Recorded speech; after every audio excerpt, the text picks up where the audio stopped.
Halo semuanya, ya pada video kali ini saya sedikit mau memberikan pandangan tentang demo yang terjadi Agustus hingga 1 September kemarin ya teman-teman, di beberapa titik masih ada.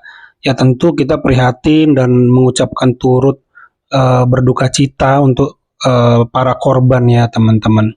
Nah, menurut saya sangat sepakat dengan Profesor Mahfud bahwa demo ini ada pemantiknya, ada akumulatifnya. Akumulatifnya ya dimulai dari presiden serta jajarannya sendiri. Misalnya menteri, tanah mau dirampas, rekening mau diblokir, terus emang tanah mbahmu. Jadi ucapan-ucapan yang menyinggung, menyakiti rakyat gitu ya teman-teman. Ini akumulatifnya, termasuk Pak Presiden Pak Prabowo sendiri tidak lepas ya dari akumulatif ini, itu di mana dia memberikan amnesti dan abolisi kepada Hasto dan juga Tom Lembong, lalu memberikan penghargaan kepada seseorang yang sudah pernah divonis korupsi teman-teman. Dan yang lebih parahnya, kalau kita lihat gambar besarnya itu adalah ketidaksensitifan Pak Prabowo memberikan penghargaan di saat masyarakat sedang demo ya teman-teman. Jadi tidak sensitif, tidak ada urgensinya, bahkan dipertanyakan juga orang misalnya seperti Bahlil, Puan, ya beberapa menteri, beberapa tokoh tuh kenapa diberi penghargaan, emang jasanya apa? Nah ini kan terlalu banyak di situ pertanyaan-pertanyaan dan hal-hal yang tidak sensitif teman-teman. Di situ udah masuk tuh akumulatif ya teman-teman. Lalu ditambahlah gaji DPR yang dibilang 3 juta per hari, tembus 100 juta per bulan, dan direspon dengan kata-kata tolol ya, lalu ditantang dengan video joget di medsos oleh Kopatrio ya. Saya yakin mereka pun tidak menyangka bakal semarah ini ya teman-teman. Jadi pelajaran pertamanya, jangan jangan pancing atau jangan tantang kemarahan rakyat ya teman-teman. Kalau sudah berkumpul semua kayak kemarin, wah sampai ampun-ampun mereka teman-teman.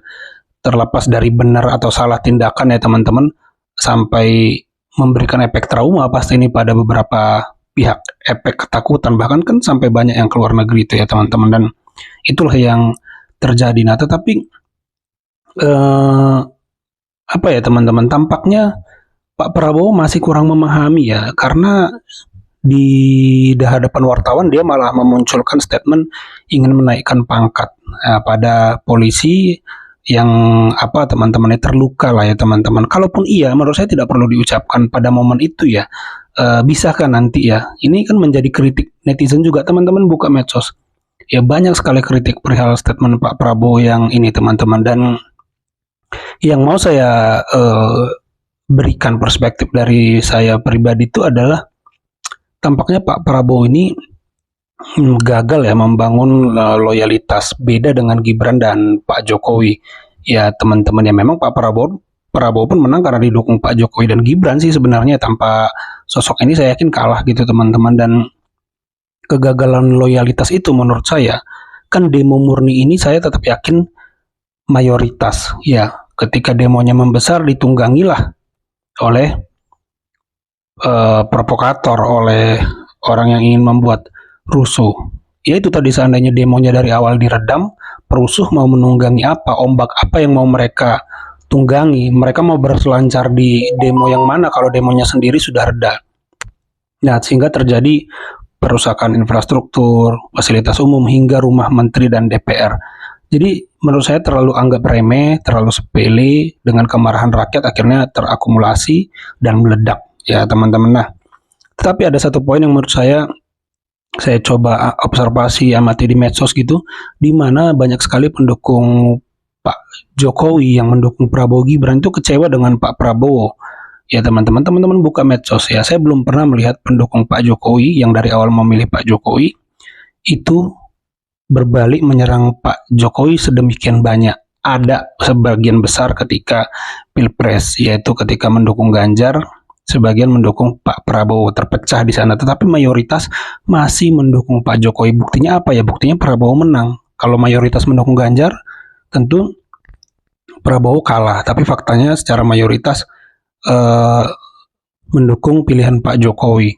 Ya teman-teman, nah tetapi ketika mereka kecewa berbalik pada Pak Prabowo ini, saya melihatnya mayoritas ya, mayoritas beda dengan Pak Jokowi yang dari mayoritas seluruhan pendukung Pak Jokowi, sebagian besar secara minoritas beralih ke Ganjar, mayoritas masih tetap ikut arahan Pak Jokowi.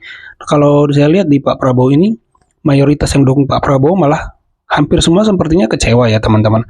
Hanya dibumbui dengan sisa-sisa saya masih percaya. Ya hanya harapan ya, hanya sebuah ekspektasi. Tetapi kita tidak bisa menyembunyikan banyak sekali yang kecewa. Karena menurut saya Pak Prabowo di sini gagal ya membangun loyalitas rakyat ya teman-teman. Kembali kepada tadi para provokator di demo itu ya, dalam tanda kutip, saya yakin kalau rakyat loyal pada pemimpinnya susah diprovokasi. Tapi ketika nggak loyal pada pemimpinnya mudah diprovokasi. Loyal itu kan kalau dia trust, kalau dia merasa pemimpinnya masih berjuang untuk dia, pemimpinnya ini masih dianggap benar-benar pasang badan buat kepentingannya rakyat kecil, pasti loyal rakyat juga. Ini yang terjadi di era Pak Jokowi, dan bagaimana Pak Jokowi menjalin relasi dengan pendukungnya itu berdasarkan loyalitas. Ya, loyalnya Pak Jokowi terlihat dari apa? Ya dari menghargai para pendukungnya dimanapun ada Jokowi mania misalnya, ataupun apa ya kelompok pendukung Jokowi gitu, disamperin, diajak berdiskusi, dijamu, ya belusukan Pak Jokowi gitu. Jadi loyalitasnya terbangun dan terpelihara. Nah, beda dengan Pak Prabowo. Saya melihat Pak Prabowo lebih takut tidak ngobrol sama Bu Mega atau PDIP tampaknya. Malah seolah merasa aman kalau dia dilingkari oleh elit ya teman-teman. Beda dengan Pak Jokowi, dia nggak terlalu takut berkonfrontasi dengan elit selama dia dekat dengan rakyat. Dan terbukti premis ini ya, ide ini, bahwa satu-satunya mengamankan posisi dan dukungan itu hanyalah jika dekat dengan rakyat. Mau bagaimanapun kuatnya elit di atas sana, ketika rakyat marah kayak kemarin terbukti kan, nggak ada apa-apanya elit itu ketika rakyat bersatu. Dan ini yang saya bilang bahwa tampaknya Pak Prabowo gagal membangun loyalitas para pendukung Pak Jokowi yang sudah teman-teman mengikuti arahan Pak Jokowi untuk mendukung Pak Prabowo itu sendiri. Jadi gagal di sana membangun loyalitas kepada dirinya ya teman-teman. Nah itu ya. Dan ada lagi ucapan dari kader PSI, saya nggak tahu ditujukan ke bagian mana atau ke statement yang mana. Ada orang yang coba mengadu domba Jokowi Prabowo gitu. Saya tidak bilang tidak, memang ada kok, banyak sekali. Tapi itu adalah mereka yang dari awal memang tidak suka sama Pak Jokowi. Tapi orang yang suka sama Pak Jokowi tidak pernah mengadu domba Pak Jokowi dan Pak Prabowo. Tetapi membandingkan dan mengkritisi cara kerja Pak Jokowi dan cara kerja Pak Prabowo. Nah makanya saya belum baca lengkap statement daripada kader PS ini, tapi mereka perlu lebih spesifik dalam melontarkan hal itu, karena takutnya mereka yang mendukung Pak Jokowi dan sampai sekarang mendukung Pak Jokowi mengkritik Pak Prabowo karena tidak sesuai ekspektasi, harapan, cara kerjanya, prioritas kerjanya, tekanan-tekanan statementnya yang malah seolah melindungi atau membela pejabat.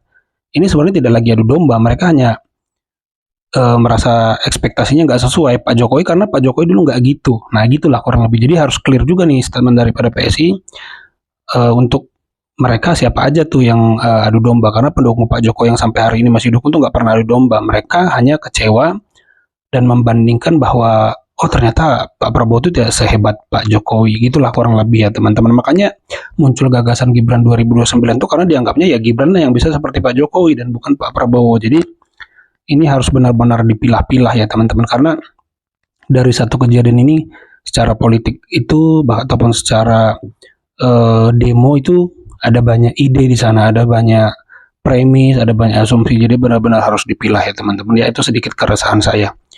Itu saja video kali ini. Terima kasih yang sudah menyimak sampai selesai. Sampai jumpa di video saya selanjutnya.